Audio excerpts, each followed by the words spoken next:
Halo teman-teman, Assalamualaikum warahmatullahi wabarakatuh. Di video ini kita akan membahas fungsi dan juga kegunaan ya dari copywriting itu seperti apa ya. Secara umum purpose maupun function dari copywriting itu hanya ditujukan gitu ya, penggunaannya menggunakan sebuah kalimat gitu ya, kata-kata penjualan, simpelnya seperti itu. Dan biasanya tujuannya gitu ya untuk kebutuhan marketing sebuah produk gitu ya. Tentu saja kebutuhan marketing ini banyak, tidak hanya berbicara tentang promosi, tapi mulai dari branding, banyak sekali fungsinya ya. Nah, di sini tujuan dari sebuah copywriting adalah menyadarkan orang jika memang orang yang ditarget itu belum sadar, atau meyakinkan orang jika orang yang ditarget itu masih belum yakin, untuk merasa bahwa produk yang ia baca, ia lihat, dia dengar itu adalah produk yang dia butuhkan gitu ya. Secara fungsi copywriting jelas gitu ya, membuat orang semakin yakin kalau dia belum yakin, membuat orang semakin kenal kalau dia belum kenal, membuat orang semakin peduli kalau dia belum peduli, membuat orang semakin tidak ragu kalau dia sebelumnya ragu ya. Jadi copywriting juga bukan sebuah kalimat-kalimat yang disusun tujuannya untuk membohongi orang ya. Biasanya ada copywriting yang mengiranya itu adalah membohongi seseorang dengan kata-kata bombastis, dengan kata-kata yang lebay atau berlebihan. Memang seperti itulah mungkin copywritingnya, dan fungsinya mungkin ke sana. Belum tentu copywriting. Oke, halo teman-teman, Assalamualaikum warahmatullahi wabarakatuh. Di video ini kita akan membahas tentang angle copywriting gitu ya. Bagaimana cara menemukan angle copywriting dari sebuah produk dan kemudian menggunakannya. Oke. Nah, angle sendiri adalah sebuah, dalam tanda kutip, kunci ya menurut saya, atau bisa dibilang ini key gitu ya, agar kita bisa lebih lebih lancar, lebih banyak memiliki sudut pandang dalam menulis sebuah copywriting dari sebuah produk gitu ya. Nah, di sini saya akan contohkan untuk teman-teman. Kita langsung aja buat note gitu ya. Nah, kalau teman-teman di sini belum punya produk, jadi di sini langsung saya berikan contoh produk gitu ya, yaitu Jago Copywriting. Nah, sebenarnya Jago Copywriting itu kalau kita mempromosikan gitu ya, kita menjual produk ini gitu, maka angle yang diambil apa sih sebenarnya gitu. Kalau dari sebuah produk itu, langkah pertama saya adalah melihat dari ini dia ya. Jadi yang pertama adalah mengambil dari benefit produk gitu ya, dan yang kedua adalah fitur.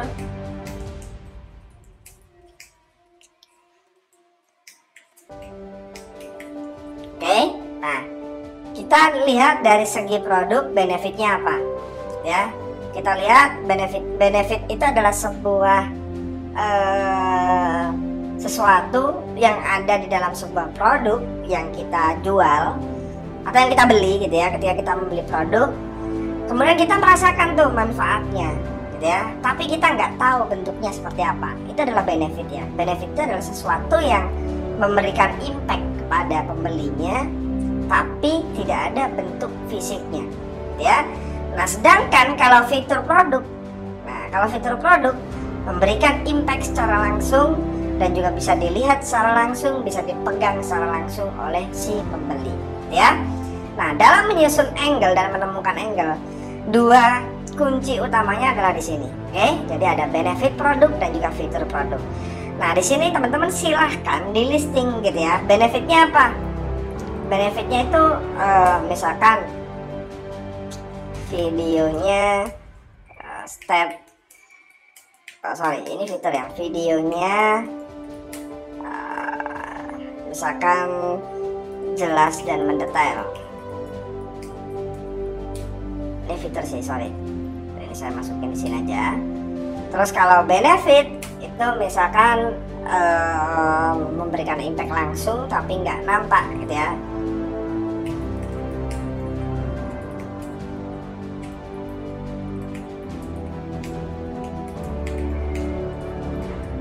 Nah, ini adalah contohnya. Jadi ini adalah benefit yang baru saja saya contohkan, dan ini adalah fitur yang baru saja saya contohkan.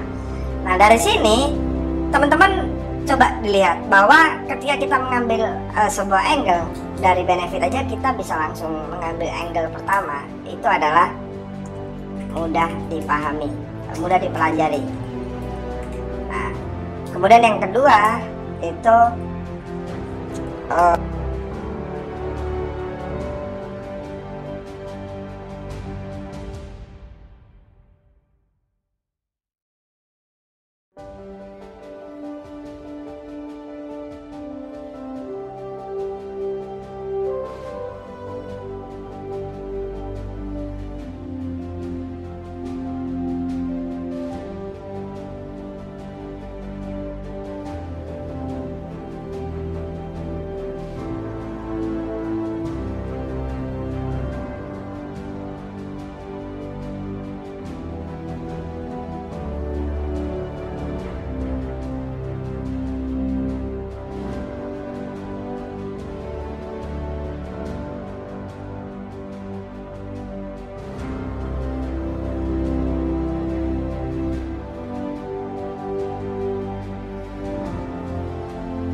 Oke teman-teman, halo, assalamualaikum warahmatullahi wabarakatuh. Di video ini saya akan berbicara tentang penjelasan yaitu soft selling dalam copywriting menjual produk gitu ya.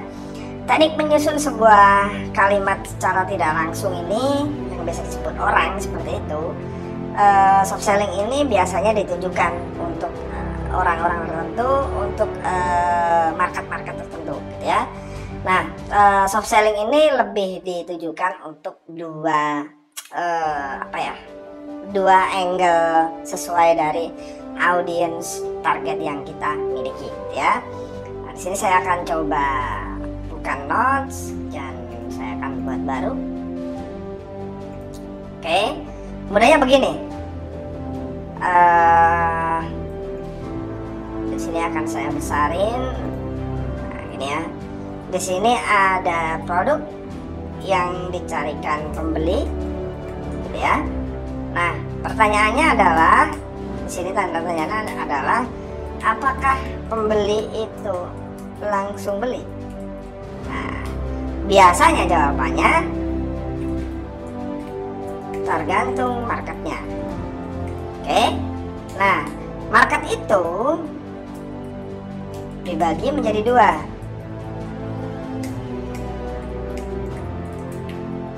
Ada cold market, ada warm market. Biasanya ini ada turunannya, yaitu hot market. Ini masih ada turunan lagi, yaitu super hot. Oke, nah kita berbicara soft selling, maka soft selling itu biasanya diperuntukkan kepada si pembeli dengan posisi cold market. Oke, nah sekarang teman-teman bayangkan dalam menyusun sebuah teknik copywriting soft selling ini untuk cold market, apa yang harus dilakukan? Pertama, kita harus memahami produknya. Ini sudah nggak bisa ditawar. Dari sisi apa? Pertama, value. Value berarti di dalamnya ada benefit dan fitur. Oke. Kedua,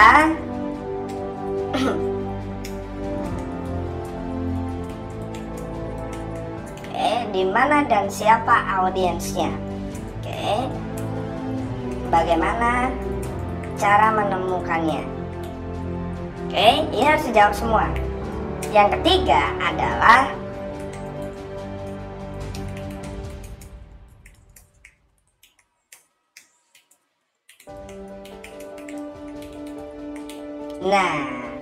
jadi dalam menyusun copywriting dalam bentuk soft selling pun di sini tidak bisa langsung tiba-tiba menulis gitu ya. Kita harus tahu siapa targetnya, itu yang pertama.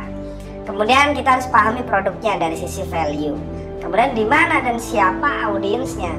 Baru kita menulis copywritingnya. Bagaimana cara menyusun kalimat penjualannya. Nah, di sini dijawab dengan cara soft selling. Nah, dari soft selling dijawab lagi.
dimana di sini kita akan berbicara tentang kata-kata di dalam copywriting, gitu ya.